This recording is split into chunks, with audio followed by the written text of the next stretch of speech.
Welcome to another edition of Your Impact Attack. That's right, it is Your Impact Attack. And even though it is Your Impact Attack, we are giving it to you for the holiday season. And who are we? We, of course, are the VBC. And I am the V in the VBC. I'm the vet, Jamie Williams. Hello. With me, as always, my tag team partner, Brandon, as I reach through with the magic of the internet. And here comes the hot tag. Brandon the B, what's going on? Damn, that's a hot ass tag, pal. What's up? How you doing? Giggity giggity. Merry Christmas. Whoop whoop. All right, and of course we have the C with us as well. We've got a few people filing in as they take their seats here and prepare for one hell of a show that we got here. And yeah, one hell of a show. Not from TNA, but from us, because when they take a week off or two or a season, the Impact Attack does not rest.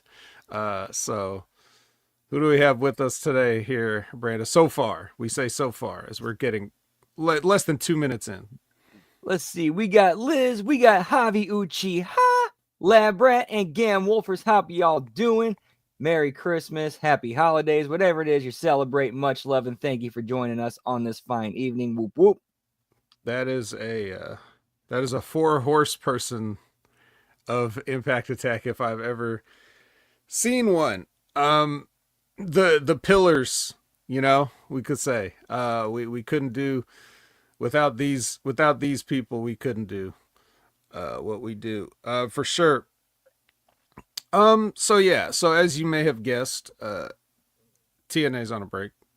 So we got a clip show. Dude, I was having PTSD the last year, pal. Yeah, and I think that we're done for the rest of the year, obviously. I think it's supposed to allegedly only be 2 weeks this time and not, say, 3 weeks like it was last year. But I'll talk a little bit more about that in a bit, because of course we have, I can talk about what they showed on it very briefly, and we can punch it up, which I assume will be like an alternate universe version where if TNA did have a taping and had some fresh content for you. And I assume when Brandon says punching up, he's not just talking about like picking better clips than they picked for his clip show. I assume that he's got a whole fiction written out. So we'll get to that soon as well. But yeah. Let's and I was even looking at the news, and I don't really see any significant news in the world of professional wrestling at this current moment. Feel free to correct me if anything breaks, or if you thought anything was a significant talking point throughout the week. The only real thing that we have that's relevant here, and I'm just looking at it now for the first time, is a TNA Wrestling announces a new TV deal for Impact in Canada. So in Canada only. Let's see, what do we have here? Telecommunications giant Rogers Sports and Media. Rogers Sports and Media has built a monopoly in Canada over sports broadcasting. The Rogers property Sportsnet and all of its regional and expanded channels have been the primary home for NHL games in Canada after a 12-year deal was formed in late 2013 that concludes at the... Yeah, oh my God, what the hell? What are you talking about? In 2014, Rogers, and again, that's Rogers Sports and Media, made a 10-year agreement to be the exclusive broadcaster of WWE in Canada, with all TV programs being broadcast on Sportsnet 360. So this ends with WWE's move to Netflix, even though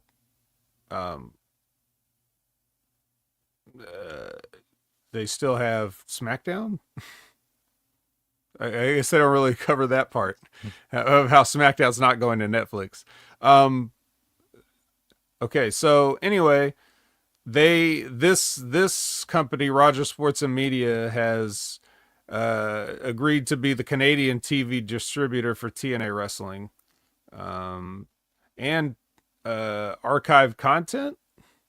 Apparently, right now, TNA is broadcasting on Fight Network, which has a notably smaller audience than Sportsnet, and AEW is broadcast on the Bell Media channel TSN, and they have a partnership with Warner Brothers, and yada yada yada.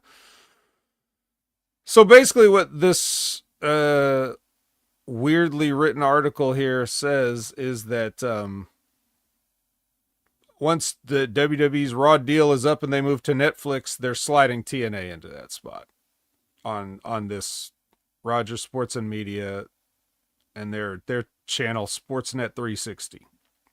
So I don't really know how big of a deal that is for if we had a Canadian here that could tell us, a little bit more context for the channels and their presence in homes and everything in Canada. But it does seem kind of strange that a company that's based, their home, their ownership is based in Canada would not have even had a more significant presence than that already.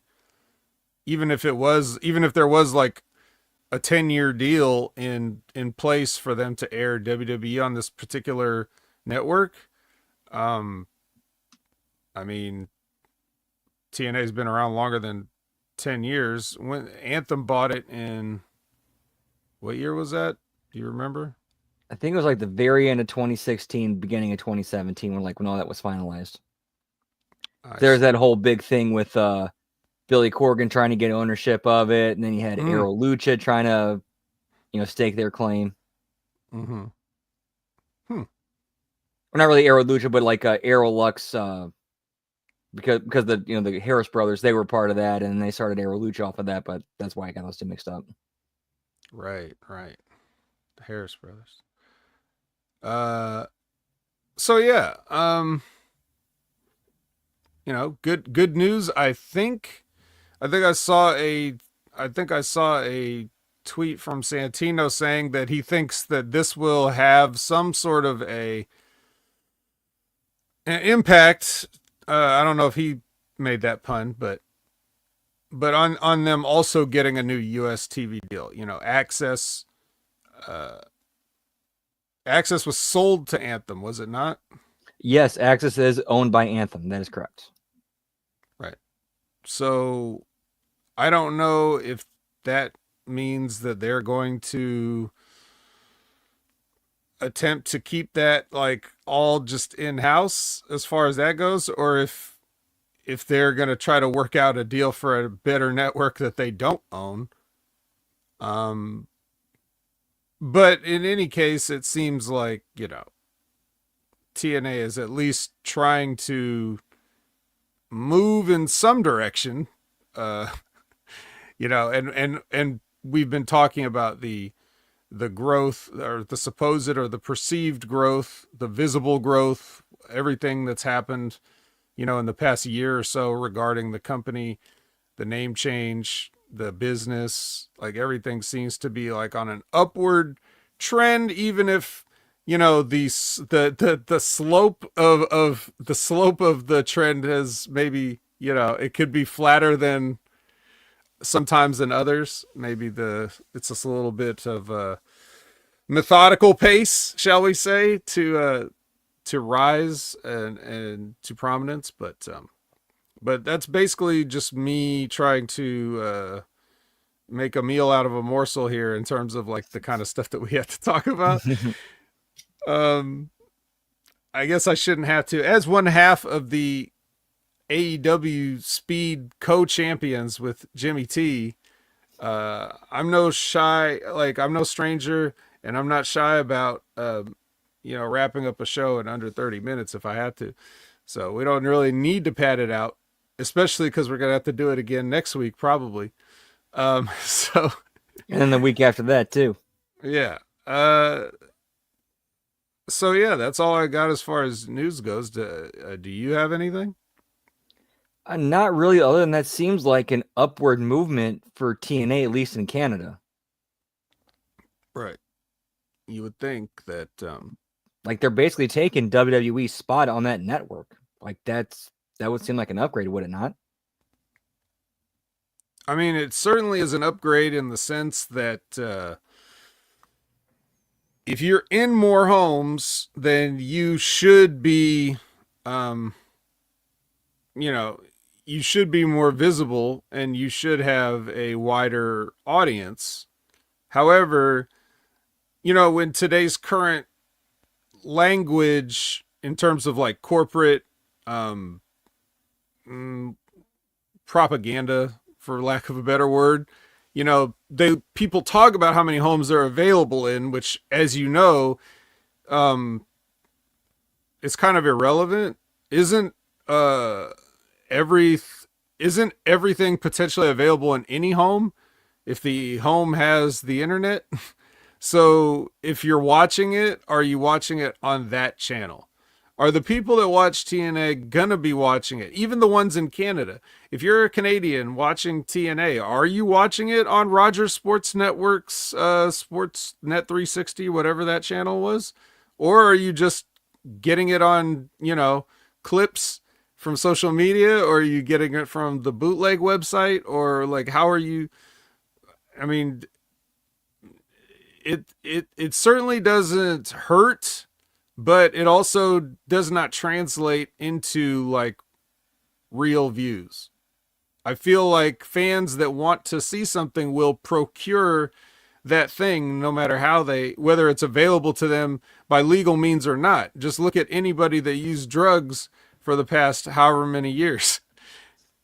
The legality does not preclude them from obtaining what they want, so it's just a matter of like what is good for the current business. If Anthem can get some sort of a rights fee or something to get some money back, by being on Sportsnet 360. I'm gonna keep making sure I'm saying that right. Yeah, Sportsnet 360.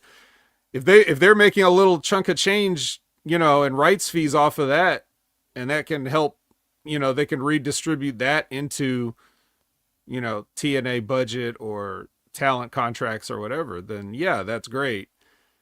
Does that mean that more people are going to watch it just because it's available? I don't know. So let's hope.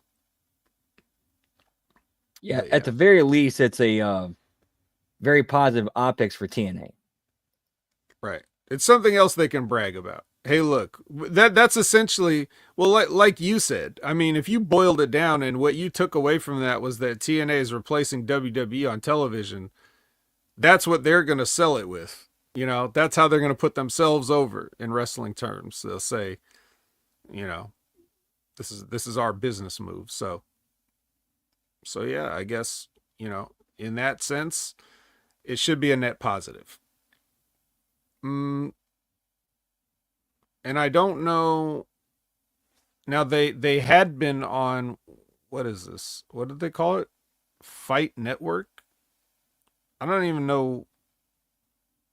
Is that like a real? Is that like a real channel in Canada? Or just call it Fight Network? Oh yeah, I think so. 'Cause I've seen bumpers for it, like during some streams. Okay. So yeah, I don't know. This is all like admittedly out of my purview. Not only it's not my country, but I don't even really care to follow those type of things because it's sort of like I constantly say when people have ratings discussions, like ratings discussions are like a hot topic for wrestling fans. And to me, the only thing that wrestling ratings, the only people that wrestling ratings really matter to is the people that are still in the television business that need those ratings. But I don't think it makes a difference for the discourse of like regular people on social media to quote numbers of like, oh, well, this this program drew this many people. That doesn't matter to the fans. They're just trying to use that as a benchmark to, for their own tribalism. It's not about like Right. reality. Our side got the L, or our side got the W. Yours got the L, and this is what we can have to prove it, Right. and we have these numbers to back it up. Right. If you're still in the business of television, it does matter what you get. But other than that, no, it doesn't. So, where TNA is ultimately broadcast, to me personally, it's irrelevant because I'm not going to be watching it there. But I mean, we'll see if that makes in the coming year, because it's going to start in January when they go there. As soon as WWE goes to Netflix, that's when TNA goes on to Sportsnet 360. So we'll see over the course of the next year, 2025, if that makes any sort of a difference in like how the product is produced. If they change venues, go to different venues than they have been going to. We'll see how that changes, but it's a little bit early to tell, just quite yet. And with that, like, the news portion, I think, is concluded. I don't have any other things. Even in everything else in wrestling is just about like people going on things, podcasts, and doing interviews, and then wrestling websites clipping out sound bites and writing articles about each sound bite. So yeah, that's what's news these days. Oh, this guy said this on this podcast. Yes. Thank you for listening to all those podcasts that I don't listen to. So that I want to give you, like, just because I said that, let me give you an example of the kind of headlines. Here's something. Let me just click on this. I have no idea. Why WWE Raw's move to Netflix has reportedly caused some backstage confusion. We're live, pal. Okay, 2 weeks from no question. Yada yada yada. Fightful Select. Oh, Fightful Select. We love Fightful Select. Best $5 in the business, pal. That's right. Yes, that's right. We are the best $5 in the business. And Fightful Select also charges $5. So let's see here. Several WWE talents remain in the dark regarding some Raw on Netflix details, most notably the show's length. Raw's runtime has been set for 2 hours during its final few months in USA, after running at 3 hours for 12 years, but no concrete word has emerged on whether Raw would remain at 2 hours while on Netflix or expand back to 3. Fightful stated they had inquired about Raw's runtime for months, but had yet to receive a firm answer. Can you imagine? Like, even if whether it's Sap or anybody else, can you imagine, like, him just like, hey, it's me again. Yeah, you guys hear whether it's going to be 3 hours or no? Okay, all right. Well, anyway, moving on. What else? Like, how annoying would that? Like, would you tell him if you knew? Like, if you're the one that has to answer, if you're his source, let's say I'm just gonna throw a name out there just because it's funny. I'll just say like it's Apollo Crews, and he's like putting his boots on, and like his phone rings, and Sean said, again, I have no idea if these two people know each other. I'm just making a joke, but so just imagine his source in there, and he's like, hey, what's up, Apollo? So have you heard anything about Raw on Netflix? Is it gonna be 3 hours? He's like, man, I don't know. Like, stop asking me. Like, what do you mean he's inquired for months? I just imagine that, like, the logistics of that is funny to me. Let's see, but one WWE source, can't confirm or deny that it's Apollo Crews, noted that the runtime situation would be a bit more fluid on Netflix, which wouldn't have hard outs or broadcast obligations following Raw like the USA Network would. Oh, shit. It's a good thing we're on Fightful Select here for free, because I would have hated to pay money for that bit of information. Oh, really? Netflix doesn't have hard outs. This is exactly why, I pay my hard-earned money every week to these marks. This okay, Literally yeah. paying for them to think for you. Right, to speculate. Now, apparently, they have confirmed that when SmackDown goes to USA, that will be 3 hours. I don't know if Fightful confirmed it, but there was definitely some reports. I believe that was announced officially. Where was it? Let me get a source here. No, nothing official yet. All right, so again, even something that's supposedly official is not official. Um, but yeah, so basically, what I get from that article is that nothing that, like you said, Brandon, you couldn't have thought of on your own. I don't know if Raw is going to be 3 hours on Netflix. Money, please, money. Yeah, look some other shit. Ric Flair predicts that this former WWE star will return to the company. Who's that?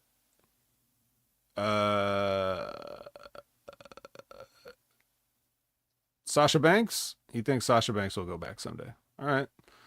Let's see what else do we have here. A book about Gorilla Monsoon. September 30th, 2025. You can buy the biography Irresistible Force: The Life and Times of Gorilla Monsoon, written by Brian Solomon. That looks like a good book. To look into that. I've got a couple of like wrestling biographies that I bought, and I'm just like, I don't know when I'm ever gonna read these because I just never seem to have the time. But I remember getting one about like Buddy Rogers, and like maybe another one like one of those like well researched like the Tim Hornabaker books, and I'm just like, oh cool, and I bought it on my Kindle, and then I just never I can't when am I gonna read like a biography? So busy all the time. Um Supposedly Charlotte's getting ready to come back.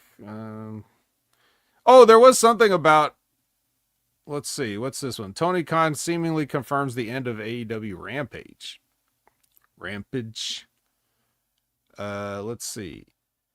At Sunday's AEW Dynamite taping, Khan says that this is the last episode for the foreseeable future. So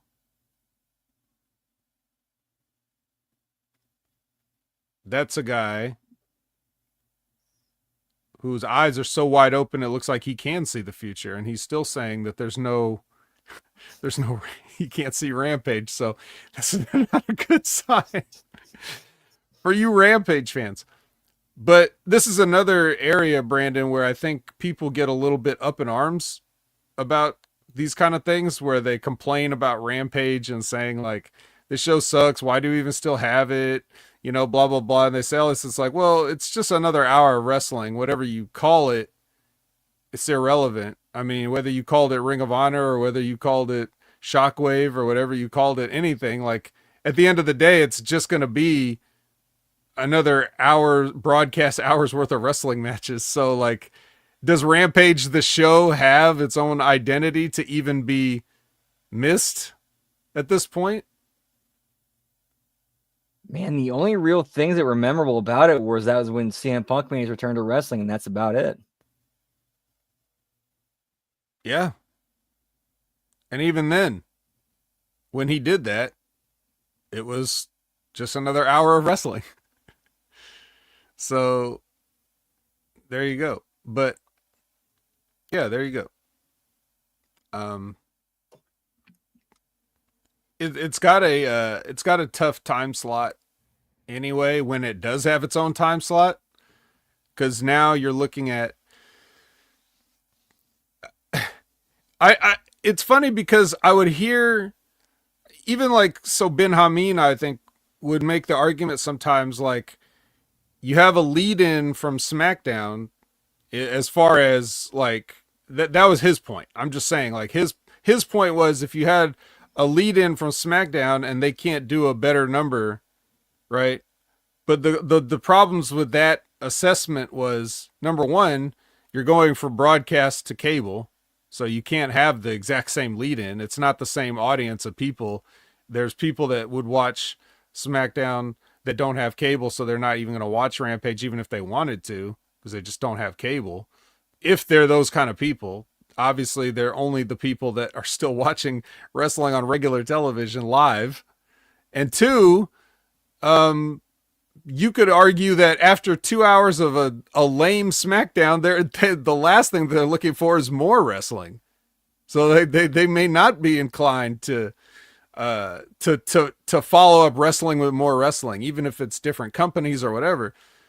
They're just like, I'm wrestling out. It's Friday night. If I'm even home, maybe I'm tired and I'm turning in. I'm turning in early.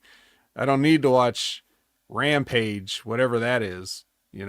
So it was always kind of in a weird place. But again, if you're looking at from the fans' perspective, yeah, it's easy to say, um, yeah, why have this show? Why have this superfluous show? Why have this appendix of a show?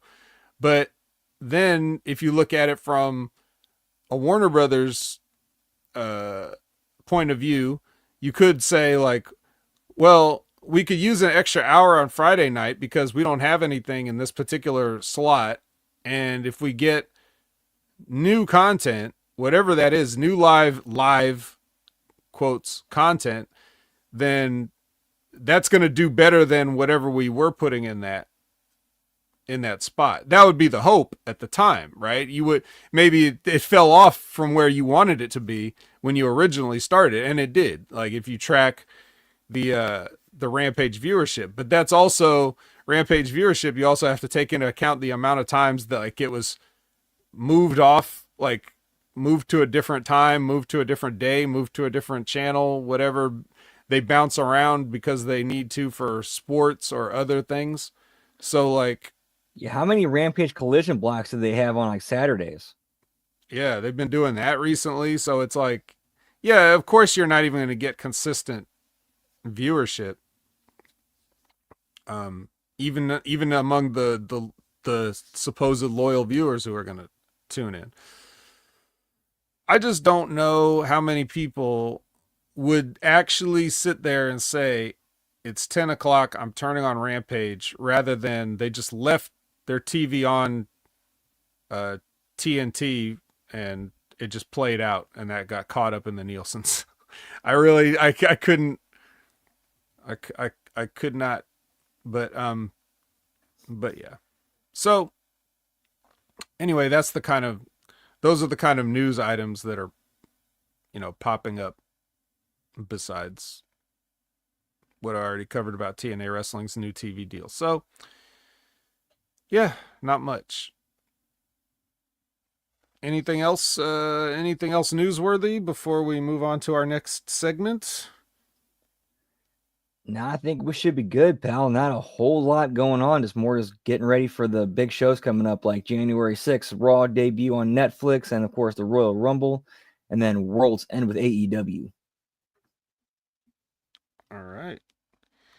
Well, then at this time, let us go to a question from Chris Winland, as we generally like to have each week. If as long as he's willing to provide, and thank you very much again, Chris, for your question this week. And it's interesting. He says, can you discuss the art or lack thereof cutting a promo? What was it like for you, and what makes or breaks a good one? And as a special Christmas, this is going to be a special Christmas bonus. On the fly, would you guys please cut a promo on Christmas to show us, Marks, how it's done? A promo on Christmas. I assume he means he wants us to cut a promo on the holiday of Christmas. So I don't know. That could be a tall order. I mean, the way I look at it is to show you guys how it's done. I mean, pretty much every week we come on here and cut a live hour and a half, 2 hour promo. because like if I could show you my notes, besides like this, copy pasting Chris's question into my notes is bigger than my notes for TNA this week. I don't know if you could see, but because of the glare, but yeah, it's like 2 paragraphs. So like this whole, we've already done 30 minutes or whatever, and I haven't looked at it. So I mean, everything that we do is like a live promo. So to answer that part of it, if you want to see how it's done, tune into HMG and watch me cut live promos on everything, because I don't have a lot of prep that goes into this. But let's go backwards first and circle back around. The art or lack thereof cutting a promo. I mean, that's pretty vague. That's just the general topic. What was it like for you, and what makes or breaks a good one? All right, Brandon. So clearly you sort of, as a fan, you know what a wrestling promo is, but you are a later in life wrestling fan. You didn't grow up from tiny childhood, breakfast cereals and cartoons necessarily on wrestling. You got into it later, after it was like almost redefined. I would say the way people think of pro wrestling now, you could say that, for example, Russo and Ferrara sort of redefined how certain segment of the population looks at what wrestling's supposed to be. They took it and did something with it. Like, well, we're not wrestling promoters. We're trained to be television writers. So we're going to treat wrestling like a television show, and that's going to work for us. So now you're seeing this. This is sort of your introduction to wrestling, am I right? And then so tell me about what you become cognizant of the idea of, like, okay, this guy's got to do a promo, or what a promo is to you, like from the earliest thing you can remember. Well, from what I can remember was like, when I first got into wrestling, the guys I was watching was Stone Cold, The Rock, Mick Foley, Triple H, Jericho, Undertaker. Like that was my introduction during the early 2000, throughout that era. But as I got involved in wrestling, I learned about promos and the point of them. To me, it kind of, like that kind of felt like the evolution of it, because it's still kind of it remained true to the foundation of what a promo is supposed to be: sell and get over what you're trying to sell and get over, whether it's your character, the story you're involved in, your opponent, the angle, or anything else on the side, all wrapped up into one, and do it in your way, the way your character would. Right. So now of course, even the word promo is something that, I feel like the definition gets lost a lot of times, because You're we just promoting something. Yeah, we're calling it a promo. Yes, it's short for promotional interview.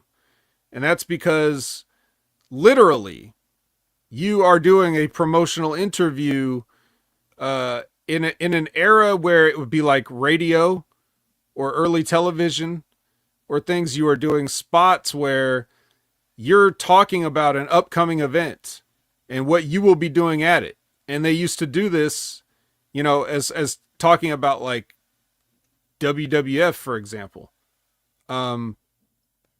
They would, that's what I grew up. I'm eating breakfast cereal. I'm watching cartoons on Saturday and Sunday mornings. And then after the cartoons are over, WWF Superstars or WWF Wrestling Challenge or whatever, these shows come on afterwards. So I'm used to seeing cartoons and then wrestling. And then what I'm seeing in, like, what they would do is in local markets, they would tape, first of all, they would tape a bunch of interviews with wrestlers, and the wrestlers would talk about the upcoming local shows they're going to be in that area. And then they would take those interviews, those promotional interviews, and put those into the local market television programs.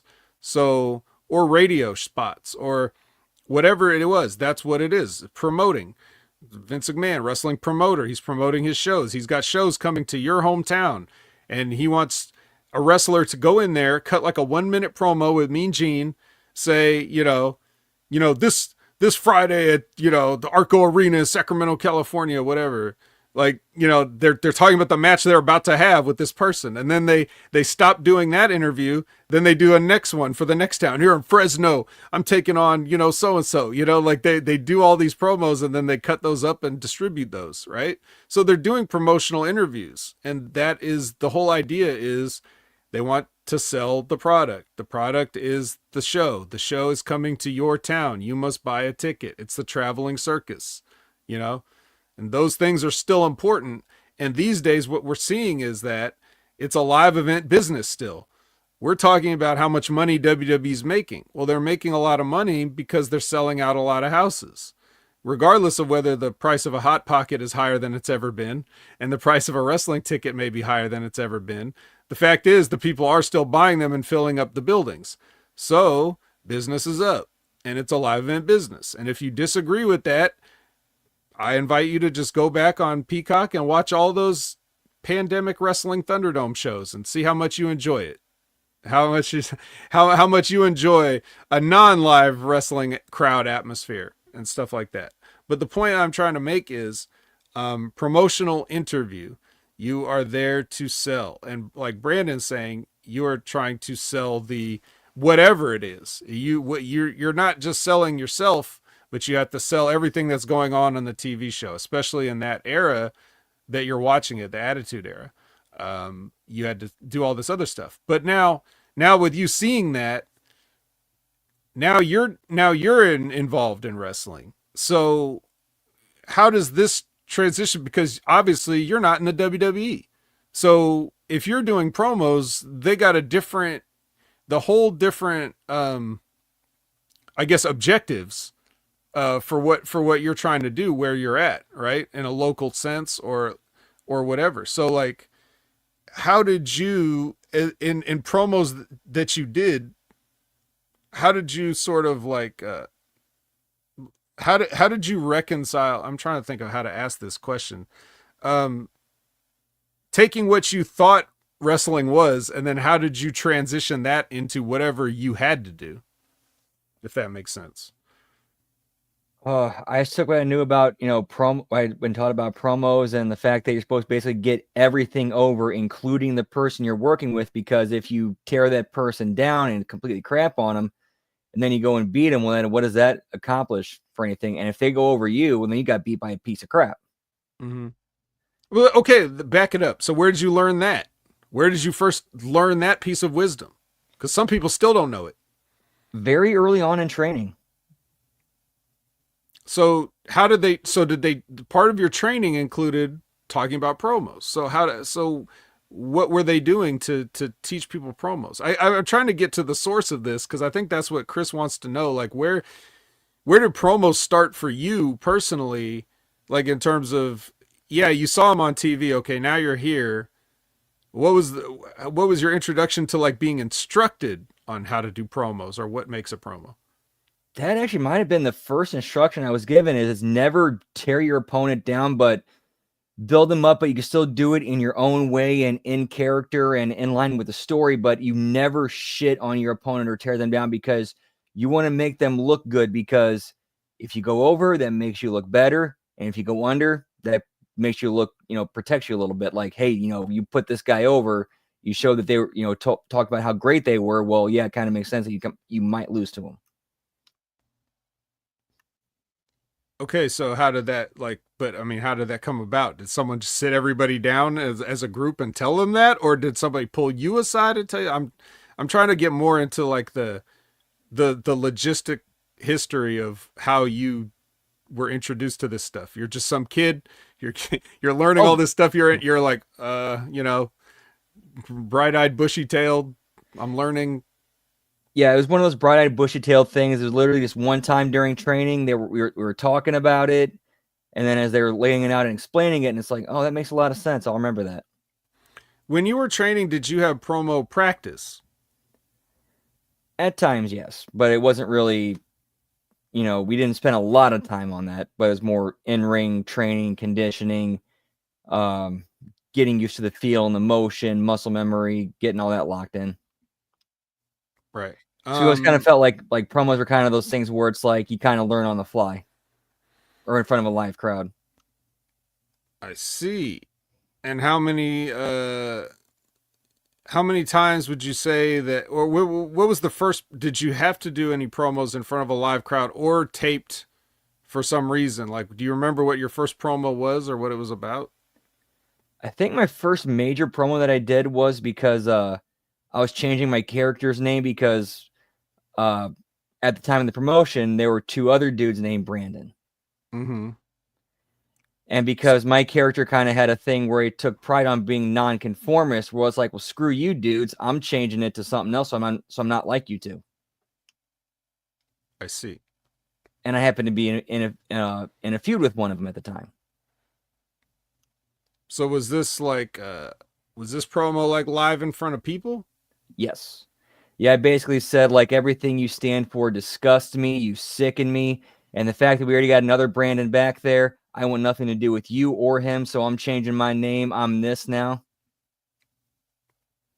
Okay, all right. And how did you feel out there like as this was going on? Did you sort of have like a well, I won't color your answer just but like what do you remember about having to go out there and do that and how did it feel and then what did you think afterwards? And if you saw it back, how did you think it looked or came off compared to how it felt when you were out in the middle of it? It actually felt and came across really well because that was like I felt like that was the first time I really felt like I slipped into the character Hmm, because that was totally something that I felt like my character would say, and it just kind of it was natural. It came across natural, and it just felt like it just fit. And then later on, after we had the match, I go to the back, and one of the like veterans in the locker room and also one of the trainers pulled me aside and said, "Dude, I didn't know you could talk." I see. And I had a follow up on that, but yeah. Oh, so okay, I remember. So you were thinking about this. This is your chance to cut a promo. I mean, this is your first promo, like in that sense, in that environment, I guess. So that means that up to this point, you had an idea of what your character was, and you just hadn't been able to do anything with it yet. Is that basically how it was? This is your first chance to sort of take all of your ideas and put them into practice. Yeah, honestly, yeah, it felt like the first time they were kind of giving me the ball to be like, okay, let your character out, rather than just okay wrestling every night or every time we have a show. Right. Because to give people an idea of like the mindset of a pro wrestler, at least in modern times, I don't know how it was before, but I assume it was always kind of like this. You have a lot of time to think about what you're doing, who you're supposed to be, what you're trying to get across. And in your idle moments, that's what you're thinking about. And then you could potentially have all these ideas and you kind of understand yourself, understand your character. However, that doesn't mean that the promoter, the booker, whatever is interested. You know, they may have a completely different vision for you. So like all the ideas that you have about what your character are, even if somebody gives you a character and you're like, okay, well, I think I'm this, I think I'm this, I think I would do this, you know, all these ideas or whatever, but the other people don't have that. They're not thinking of necessarily the ideas. They're thinking more of like what they want you to do. Now, sometimes, you know, you could get a promoter like a Paul Heyman or something that could try to like guide the character aspect of it, what he sees for it, like his vision of it. But a lot of times people just tell you what they want you to do. And they can even say, like, you may have even been told this, just like, just go out there and say this, but, you know, in your own words. And so it's like, and sometimes you'll get that instruction like, yeah, say this in your own words. And then I'm like, yeah, but I wouldn't even do this in the first place. So now I got to do something that I wouldn't, that my character wouldn't do. And then I got to make that somehow what my character would do. Like, for example, one time, I mean, the Army of Two gimmick, when I was doing it, the whole idea was that we didn't really, like, we didn't talk. Like, and that was as a function of not that we couldn't do promos. I guess I can get more elaborate on like my answer to the question in a little bit. But I'm not quite done with Brandon's half yet. But like, you know, we came up with the idea of like, the Army of Two being like, okay, it's us two versus the entire wrestling business, not just the company we're in now, not just OVW, not just WWE, but like everybody. That was the idea. So it would be like a two-man army that didn't have allegiances, that didn't have, you know, whatever. So, and the idea being the concept being that we weren't doing like a military gimmick, like, like a Sergeant Slaughter where he says like, "Hey, I'm a sergeant," like I was in the military. Like I'm actually this military character. We were like, the idea was that we were delusional professional wrestlers that dressed as military in order to like prove a point, I guess. Like that, like we were embodying a wrestling gimmick, but like in a delusional manner. Like we're not calling it a wrestling gimmick. Like we think this is what we are, and we're doing this based on what we've seen to be militaristic and soldier like. So that was the idea. Because I always hated gimmicks where it's like, okay, you're a plumber, but why do you wrestle? Like that kind of thing. So it's like, I didn't want to be a soldier who became a professional wrestler. And, instead of shooting people with guns like we pin them, I wanted to be professional wrestlers who have sort of lost our minds.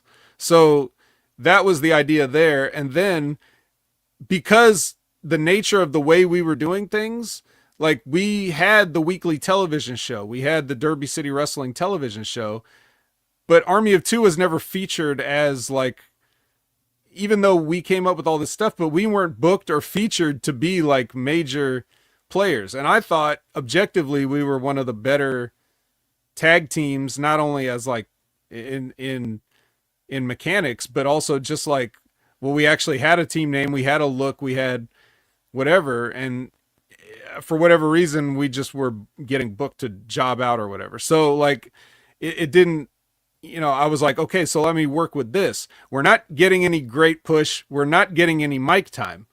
So I make that part of the character of like, well, everything's classified, nobody knows anything about us. Like there's no information, there's no weights, there's no hometowns, there's no nothing. We're Agent Smith or not Agent Smith. We got the idea from things like Agent Smith, or in Die Hard, Agent Johnson, Agent Johnson. And actually, my partner's name was Agent Johnson. I'm Agent Williams. So it was like that, and everything else was classified. So we turned our non-push into material, is what I'm saying, right? So the long setup for that is the reason I said that is because we weren't getting any promo or mic time. We didn't. We made that part of the thing. Like, okay, this is all classified. We're not talking. So then one day they come up to us, like Adam Revolver or whoever came up to us and was like, all right, Vet, you're going to go out there on the commentary desk and you're going to sit with, Timmy and Kenny Bolin or whoever it was at the time.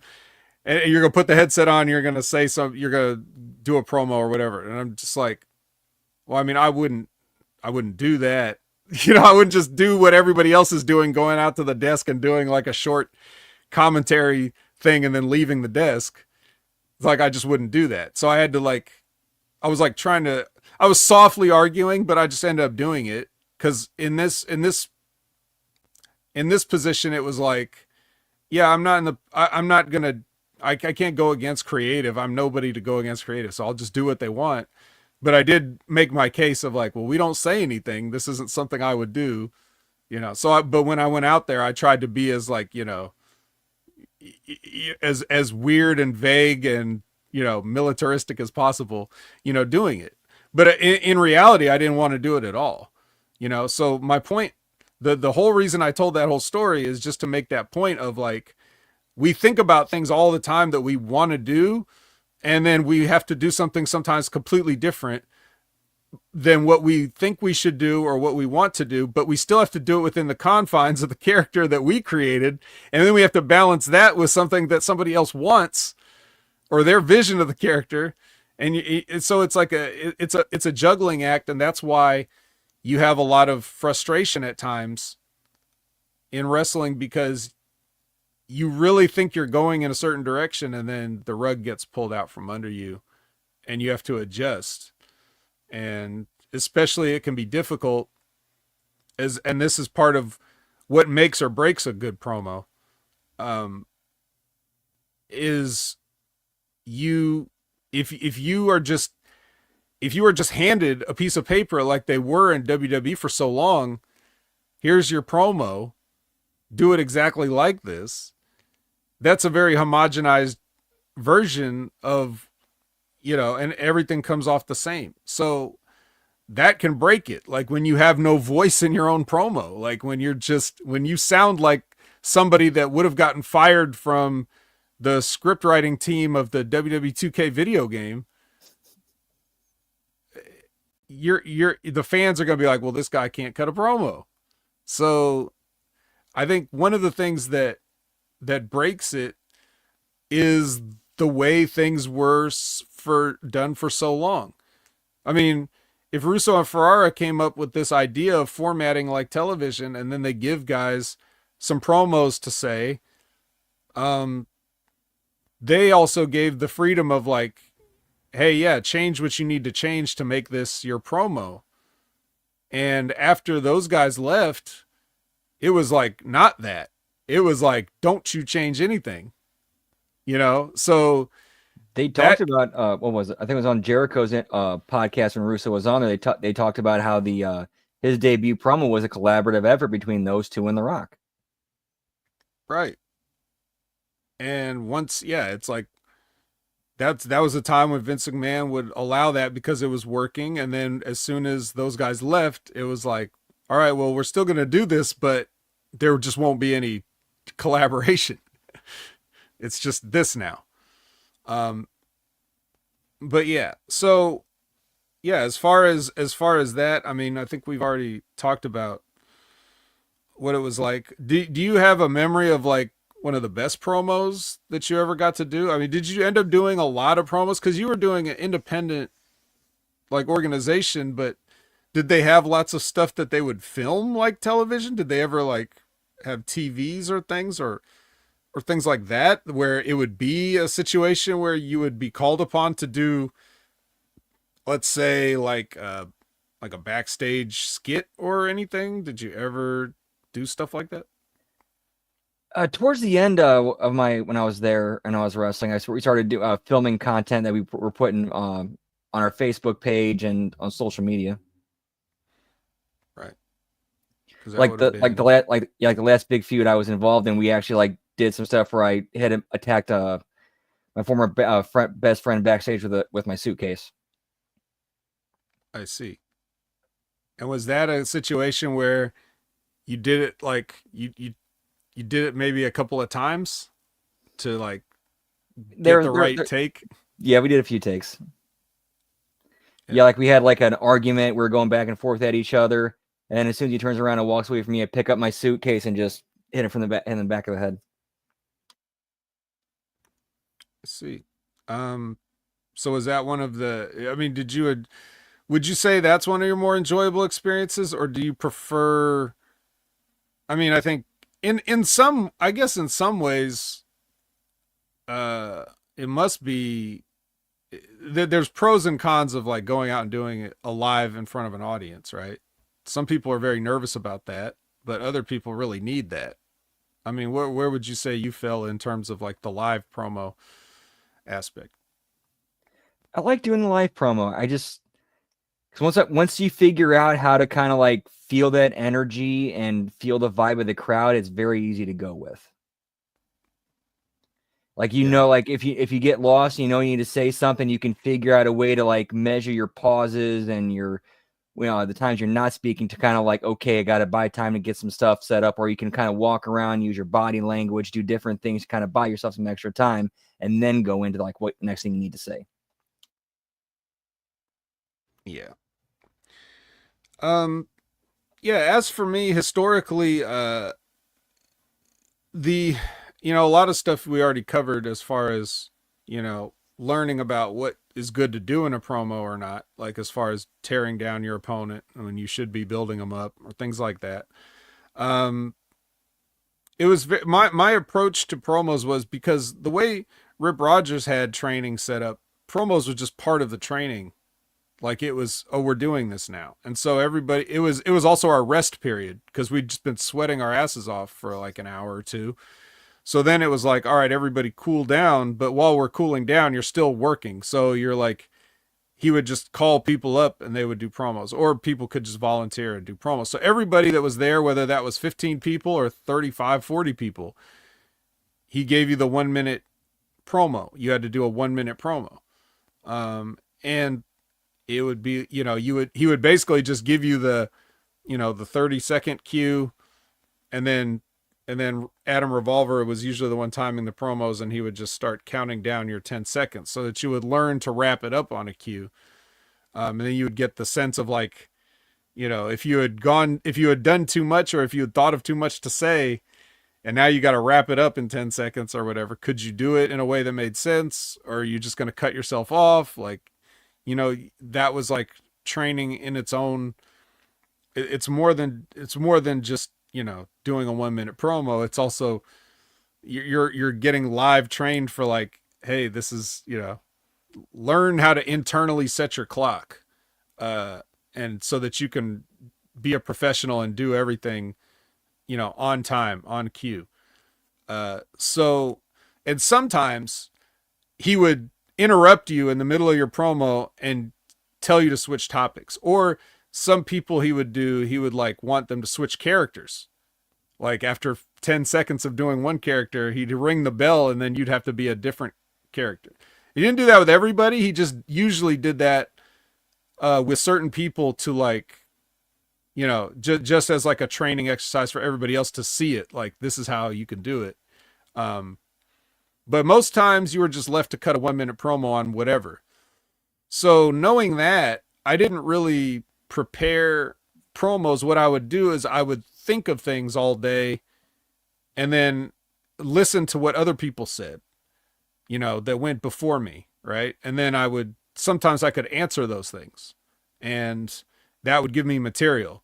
So it was kind of like pre-planning or pre-writing, but it was all mentally, like the way Mick Foley would describe driving and like cutting promos in his head, like those kind of things. Like I would kind of do that. I would maybe try to think of lines to say, but not necessarily exactly how I was going to say them. So I wasn't as good at improvising as other people were. Some people, you just put them up there, give them a microphone, and they can just go. And I always respected people like that. My brain doesn't work like that. Like I need to have some semblance of structure a little bit. So I tried to think of things throughout the day, and then I would try to plug them in that 1 minute when I was up there. And sometimes it went well and sometimes it didn't. And I always had the vet gimmick to fall back on, because that was my gimmick just for promos, where I would say like, I would start every promo by saying, all right, listen up, vet's talking. And then I would go into like one of those grizzled guy in the cigarette and the fanny pack and the Zubaz in the locker room and all that, like, and do that. So I've been up and down the roads, kid, yada, yada, yada. And I could just say all this, and I would think of jokes to say, like how long I've been doing it, or like how many places I've worked, or like saying how like I went to Antarctica and taught the penguins how to work or something, just like think ridiculous, impossible things just to try to make everybody laugh. So, and then as Army of Two, sometimes we would do tag team promos. Like we would go in there and do a promo together as the gimmick, because we weren't getting like I said before, we weren't getting the TV time or the promo time. So we would do the promos in class and then just never get to do them like on the actual shows and stuff. So we gave people an idea of what we could do. Is our way of like campaigning, so to speak, pun intended, to like, hey, we could do promos too, but if you're not going to use us, then we're just going to say that we're silent and we don't, everything's classified. So like, yeah, that's how I approach promos. As far as, I would think about things knowing that I had a promo later, probably that night. And then I would just wing it based on what happened. If somebody cut a promo before me that I could answer, I could switch gears. If not, I had like some pre-canned lines, that I could go to and cobble a promo together, but I was never as good at improvising as some of the other people were. I mean, what was your approach as far as that goes? Were you a more improvisational, or did you like to have stuff written? I was kind of a little bit of a mixture of both. I like to have structure of like, okay, like here's what we need to get over. Here's like what needs to be said, maybe a specific line or two in there. And then once I had kind of all that's, set up, once I got out there, I just kind of flesh it out as I felt it. Yeah, I think that's the best. You have to give yourself room to adjust because there's so many moving parts in any given situation when you're on live TV or even just live crowd or whatever. And you might get a better idea in the moment. That's Right, where that's where the pre-scripted promo that you have to memorize and can't deviate from, that's where that shit doesn't work, because now you can even see on Raw or SmackDown or those other places when somebody gets lost and doesn't say their part, the other person sometimes will still say something that was supposed to be related to something that they were supposed to say but didn't say. or if the promo is dying and the crowd's just completely shitting on it, well, you got to stick to the script. You can't pivot from that. Yeah.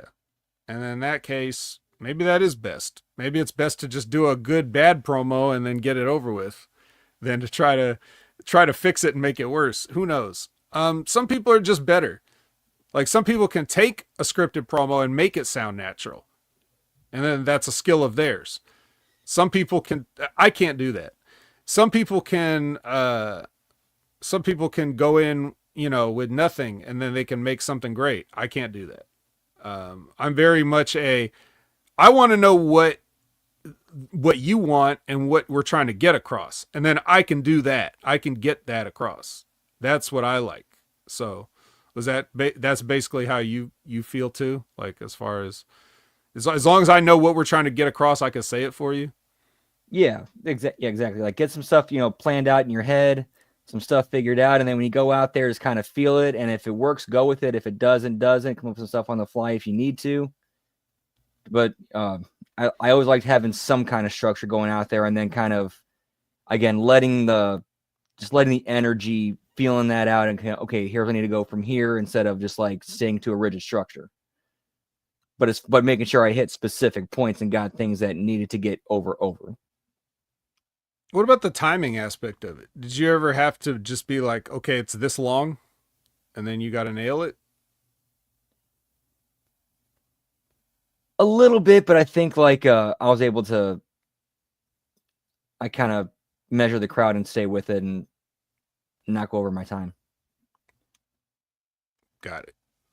All right. Well, I mean, I think that's pretty much like. I hope that answers Chris's question. I think we covered a lot of stuff.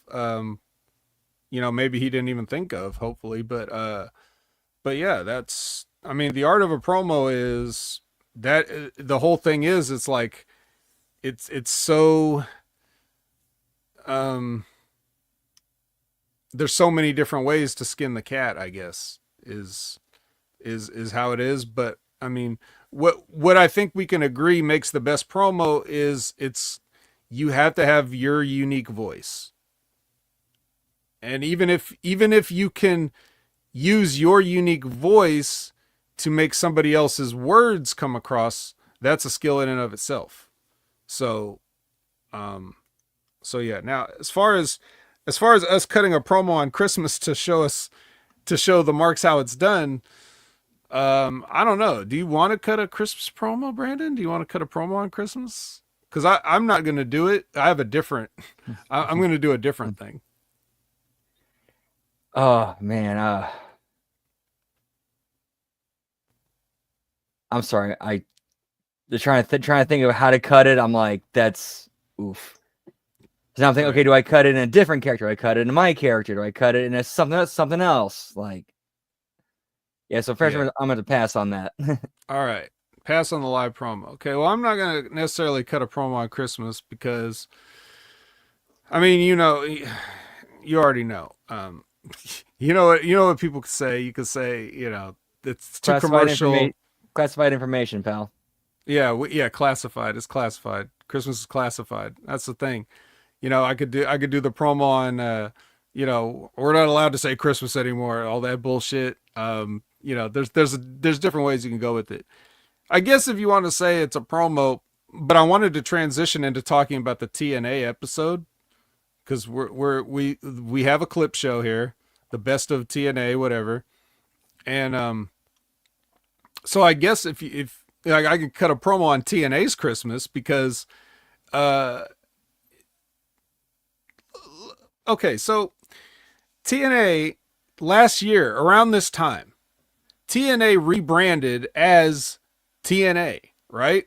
Like they told us, they announced it, Bound for Glory, we're bringing TNA back. We're fucking back. Yeah, that guy's gone. TNA is back. TNA is back, baby. So we get that. So we get that announcement. TNA's back. When was that? October? Bound for Glory 2023. So Bound for Glory, we get the announcement that TNA is back, right? So that generates some buzz, right? In the industry, some social media buzz. Hey, TNA's back, TNA's back, TNA's back. For whatever it's worth, some people are joking about it, like who cares? Other people are saying, hey, great, I love TNA. I'm glad TNA's back. Now I'm gonna watch it. I don't watch that Impact stuff. I'm watching TNA. That's what people were saying. So that's what you had there. You had that announcement. And then what did they do right after they make that announcement to get everybody interested? No new content until Hard to Kill in January.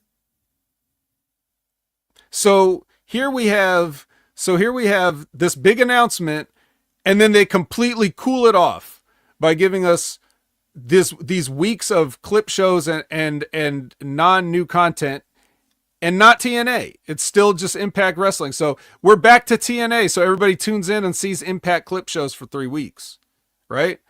It was like 2 and months. we talked about it then. We buried it then, right? So now let's fast forward. We've had TNA all of 2024 now. They've been TNA. Now it's coming up to a point where it's a holiday time. What do? Here's a big angle. Look who's back. Tessa Blanchard. Oh my God, Tessa Blanchard. She's here. She's unmasked, the unmasked woman. It's Tessa Blanchard. Everybody's talking about Tessa Blanchard. Lightning Rod controversy. Here she is back in TNA. Can she behave? Is she going to move the needle? Is all this other stuff that's going on? And what do? How do they follow up this hot angle bringing back Tessa Blanchard? Dark matches, pal. So what is it about TNA that gives us a Christmas gift of trying to introduce something hot and then cooling it off immediately? They're giving you a hot coal, and then they pour water on it immediately, and it's a lump of cold coal in our stockings for Christmas. That's what we're getting. In what are they going to do in 2025? Like, and not only they've already cooled off so much stuff throughout the year, like as far as Joe Hendry's push and everything, and they expect us to be now they're expecting us to believe that Joe Hendry's going to win the title at Genesis. It's too late. No one cares anymore, is what I feel like. Like if we're talking about buzz in general, like Joe Hendry getting a viral moment, which we'll talk about in a moment, all these things, it don't feel like that anymore.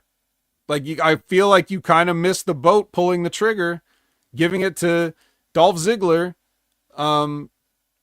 If you thought Dolph Ziggler was going to make any difference as TNA champion, he hasn't. It wouldn't have made no difference if you had given Joe Hendry the belt that night and you had him programmed with Dolph Ziggler trying to win it the whole time. It would have been the same basic issue, right? It doesn't matter if Dolph Ziggler technically has the TNA championship.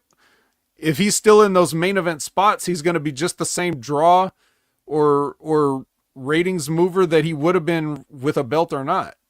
The fact that he's there is the draw, not who's the champion. So if Joe Hendry was the champion and people are tuning in for the first time trying to see Dolph Ziggler, but maybe they like Joe Hendry, like, oh, actually this guy's cool. I mean, that's the whole point of why Dolph Ziggler's there. So in many ways, I disagree with the way that The rub. T, the rub. I disagree with the way TNA is running their promotion. Not only in the day-to-day booking, but just in terms of what I said about, hey, Merry Christmas. Here's some canned content. Here's some clip shows. We're taking the time off. Um, we're taking the time off right after we just did something hot. We Yeah, changed like the company name. We brought in Tessa Blanchard. That's 2 years in a row you did something and then immediately cooled off. you couldn't tape it. You couldn't tape Impact the weekend of a Final Resolution. No, God no, couldn't do that. Can't have wrestlers working around holiday time. Like Even if it's actually, not yeah, on a holiday. working around the holiday time for their benefit. I mean, AEW did it. Dynamite's already in the can. Right. So, yeah, I don't understand. There's no excuse. But that's, so that's basically my promo on TNA. Like, with a little help from my tag team partner. It's a 2-man promo. But yeah, that I didn't plan any of that to say, but I thought about it when Chris asked the question to cut a live promo. But I was going to say, like, well, I want to cut a promo on how TNA, likes to cool off their hot angles right before Christmas. But I mean, I guess that could just transition right into what they did give us, because here on this clip show we got some matches. Like, we got the big Josh Alexander versus Will Ospreay match. You remember that? Ooh. Yeah, that was one of the first matches as new TNA. And we then they show Jordan Grace getting awarded the Knockout of the Year plaque. And then they show her match against Trinity Fatu. Then we get the award for Moment of the Year, Impact Moment of the Year, Impactful Moment, whatever they call it. And that's Joe Hendry's concert from May 2nd. And that's, so they show that. And I don't know if that was the Moment of the Year, but sure, why not? They're crediting that with Joe Hendry going viral. Like that was the thing that did it. Yeah, not him appearing in NXT. No, none of that. No moments. No NXT moments, actually. And they didn't even show us nominees for this. Maybe there were some, like maybe online, if you go to their website, you could have voted. I don't know. But they didn't even tell us what the choices were here. So Joe Hendry accepts this award in a boring way. And then the One to Watch award so One to Watch 2025, that award is Leon Slater. Sure, why not? Definitely, I could agree with that. I said Casey Navarro. I think he's kind of stepped it up ever since he got filled in for Rich Swann. You think so, huh? Well, anyway, they show Leon Slater's match with Speedball Mike Bailey from October. So the guy that's leaving the company, give him one more little shine on the way out, right? But I guess if you're going to showcase Leon Slater, you might not have much of a choice. That may be the match you have to show, even if you don't want to. And then they give the Men's Tag Team of the Year award, and it goes to ABC, and Ace Austin accepts the award. And then they show the match from Slammiversary of ABC versus The System, where they won the titles or something. And that was your Impact Clip Show Part 1. And I assume next week there will be more awards and more fun stuff. So look forward to it. But in an alternate universe, there is a version of Impact that came out with new content and new matches. And I don't even know if we can call this punching up. This may just have to be the entire fight, because they didn't do anything. Yeah, there was nothing to punch up with. It's like, all right, here's a fallout from Final Resolution. Go. Mm-hmm. So, I mean, with no further ado, take it away, Brandon, and tell us what would have happened in TNA on December 19th, 2024. We'd, of course, make sure we open it up with a recap and a ketchup packet. You damn right you do. With Heinz ketchup. Of course, pal. Then intro, pyro, and ballyhoo. Go to the announce table. Rundown card for tonight. Talk about recent events. Give their thoughts. And we open it up with an in-ring of the system. Ace Austin, Broken Hardy, Spitfire, Jordan Grace, and Santino Marella. The system music and entrance. Moose cuts a promo on how Final Resolution was a great night for him, but not a great night for the system as a group. Moose brings up Edwards and Myers not regaining the TNA tag titles and how Tasha didn't get the Knockouts title. Moose tells Tasha and Alicia to focus on the Knockouts tag team titles because he's got someone else bringing the KO title back to the system. Tessa Blanchard music and entrance. Moose says that she's the newest member of the group. Santino music and entrance with Broken Hardy, Spitfire, Kushida, and Ace Austin. Santino says that because of what Tessa did, Jordan isn't clear to wrestle tonight and books Tessa versus Savannah Evans later for the show. Santino brings up the dissension in the system and wants to make more, so he books a TNA tag team title match between the Hardys and Myers Edwards. And then Moose will be defending the X Division title against Ace Austin. Well, that's some intriguing stuff right away. I mean, this sort of plays off the, Moose caught some flack for posting that picture with Tessa, because they're friends. So you remember in this day and age, you're not allowed to support anyone that has been deemed unworthy of support, regardless of whether these people that deem them have ever met them or not.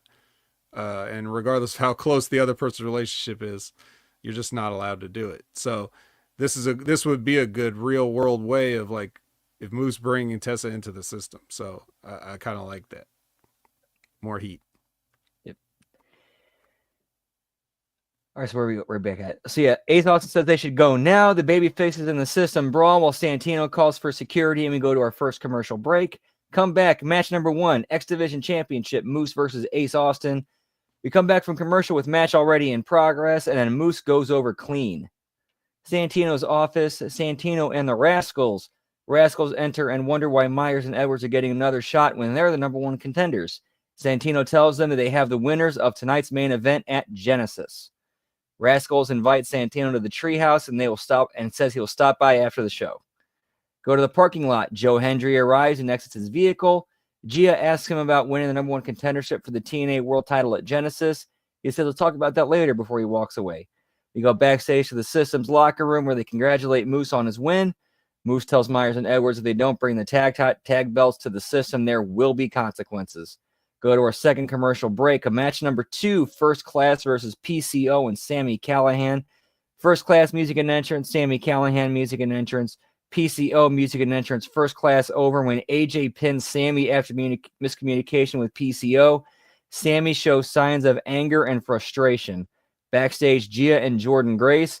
Gia talks about Tessa's return and her attack at Final Resolution. Jordan talks about how she feels about Tessa and how she'll make sure that she never gets the Knockouts title. And then Tessa blindsides Jordan and lays her out and tells her she'll keep coming until Jordan is out of the way. You go to a vignette of Rosemary and Crazy Steve. Rosemary talks about nothing working in her favor these last few months and wonders if it's worth it anymore. Crazy Steve enters the shot and tells her that she needs to remember who she is and maybe it's time for Decay to reunite once more. Match 3, Jonathan Gresham versus Leon Slater. Leon Slater music and entrance, Jonathan Gresham music and entrance. Leon Slater over after fluke pin. Gresham shakes Slater's hand and puts him over. Announcers say that someone has arrived. We go to the parking lot where Gia, where she's a camera's following her through the backstage area, and we see a white limo with bullhorns on the hood, and JBL and Nick Nemeth come out of it. Go to our third commercial break. You go to an in-ring, JBL, Nick Nemeth, Joe Hendry. Nick Nemeth music and entrance to JBL. Nick says that he wants to formally introduce JBL to the Impact Zone. Nick says that JBL has been his benefactor and confidant because they're both part of something bigger that involves the TNA World title and traveling around the world to big promotions and collecting titles. Joe Hendry music and entrance. Joe Hendry says that he wants to know what Nick and JBL are really up to. And then Ryan Nemeth attacks Hendry from behind with a chair while Nick and JBL stop Ryan. You go to a vignette of Spitfire. They're talking about how they've always had to fight the system their whole lives, and it won't be any different when it comes to a time for them to face Tasha and Alicia. You go to a vignette of Team Elegance with the concierge, and they're at a personal training studio, and it's basically them in character while training to win the Knockouts World Tag Team titles. And we're going. Let's then go backstage. Mike Santana, Steve Macklin, Eric Young, Northern Armory. Eric gives Mike and Steve a pep talk before they get jumped and laid out by the Northern Armory. Backstage, the System's locker room. The rest of the System put over how well of a job that Moose did against Ace Austin. Oh, wait, never mind. Fuck. I put that in there twice. I didn't realize that. I apologize. And then they go to match number 4. Or for a fourth commercial break, Tessa Blanchard versus Savannah Evans. Tessa Blanchard, music and entrance. Savannah Evans, music and entrance. Savannah Evans over by DQ after Alicia and Tasha run out to interfere. And then Tessa, Alicia, and Tasha beat down Savannah until Jordan and Masha run out, which causes the heels to run off. Basically kind of sort of turns Savannah Evans babyface. All right. Well, we'll go with it for now. And they go to a vignette, Swingers Palace. Johnny Swinger announces that he's found a location where he can run his casino legally and invites everyone to stop in and even shows his license. Backstage, PCO and Sami Callihan. PCO is not in a good mood. Sami Callihan enters the shot and informs him that Santino was sympathetic enough to put them in a 3-way tag match next week with the Rascals and First Class. If they get the pin, they get added to the Genesis Tag Team title match to make it a 3-way. You go backstage to Santino's office. Santino is speaking with Ariana Grace on the phone. Oh, wait. Damn it. Yeah, okay. Sorry. Long day. I'm sorry. Santino speaking with Ariana Grace on the phone. Santino, Macklin, Young enter, and they say they want the Northern Armory, and Santino books a 6-man for next week. You go to a vignette of Frankie Kazarian. He's in his pool talking about how great his life is and how he gets to call his shot whenever he wants. He doesn't care if it's Nick Nemeth or Joe Hendry. He's taking it from either of them, and they won't see it coming. Match number 5, Kushida versus JDC. JDC music and entrance. Kushida music and entrance. JDC up after the Good Hands interfere. And JDC is confused as to why the Good Hands helped him, and they make it clear they want him to put in a good word with Moose. You go backstage to the System's locker room. They're hyping up Myers and Edwards for the main event. And, of course, Moose reminds them what happens if they do not win. 5th and final commercial break. New Japan hype video. Go to the announce table. Rundown current Genesis card. Rundown card for next week's show. TNA World Tag Team title match. Match number 6. Broken Hardys defending against Eddie Edwards and Brian Myers. Broken Hardys music and entrance. Eddie Edwards and Brian Myers music and entrance with Alicia. And Eddie Edwards and Brian Myers over, new champions after Moose running while ref is distracted. Moose cuts a post-match promo about how everybody just saw how the system works and how they will soon have all the gold, with the X Division Championship being the crown jewel, and the show goes off the air with the system standing tall.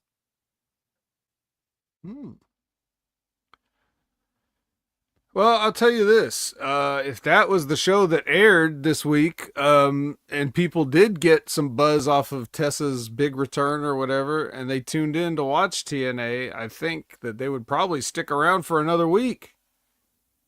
Because that was action-packed. I mean, I definitely would have cut Swingers Palace, and because I want them to come back next week, and then I also probably cut Spitfire. Well, that's why if this is real, I'm like, okay, this is the rough draft. I'm bringing it to you, and then we're going to work on it together and like punch it up even further. That's right. Yeah, that's my edits. We're cutting Spitfire. We're cutting Swinger.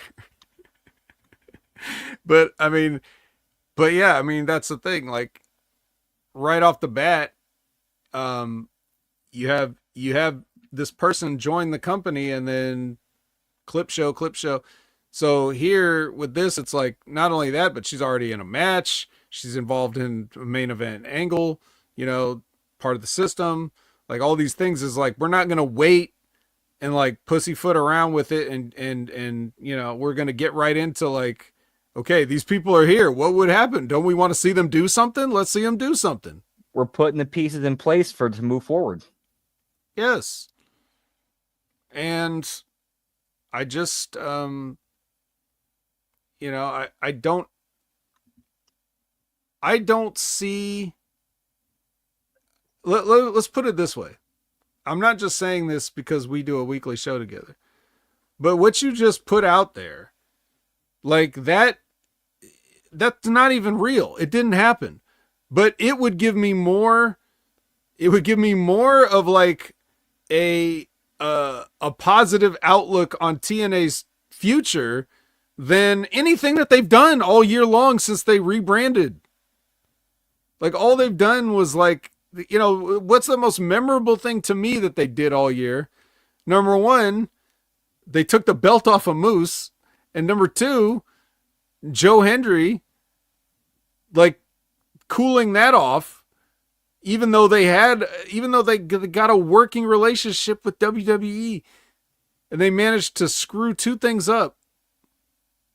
That's what I remember about TNA of 2024. Looking back, like that's what I'll remember is their two major, in my eyes, screw ups. I don't feel like they're going in a positive direction. I don't care how many more people are buying tickets. That's only going to be for now. If they keep doing stuff like this, it's just going to fall off again. And I don't see them moving forward with anything interesting like that. I just have no faith in it, you know, but whereas you just wrote this alternate universe version of it, and I'd be like, well, if TNA was doing that, then I could be like, okay, you know, I'm interested to see what's next for TNA. As it is, I'm dreading what's next for TNA. You know, it's just more like, how are they going to bury the people I like even further? So well done with that punching up Impact. I think well done for us for getting a full episode of content out of jack shit. And I will say well done for all you guys for spending your time with us on this Monday evening. We will let you go now. We are happy that you were with us here, and we hope you have a great holiday. If there's anything that you need from us over the holiday break, we will tell you where we can be found. Brandon? As always, you can catch me on Twitter, or as the kids call it these days, the X at LG Brandon Whoop. I am also on Twitch at twitch.tv/LG Brandon Whoop Whoop. And of course, see what's my schedule this week. Tomorrow night, we're going to be going just exclusively on Twitch. Just hanging out there, getting some video games done. Christmas Eve, chilling, getting ready for the holiday. And then Christmas, of course, we also got, what else we got? I'm tripping.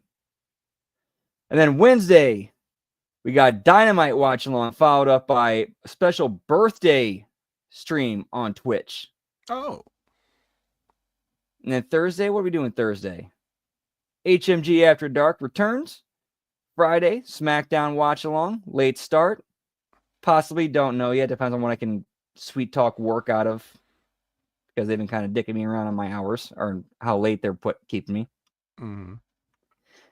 And then Saturday, I think we're doing a late start watch along of World's End. And then Sunday, TNA Impact replay watch along of whatever it is they're putting together, which,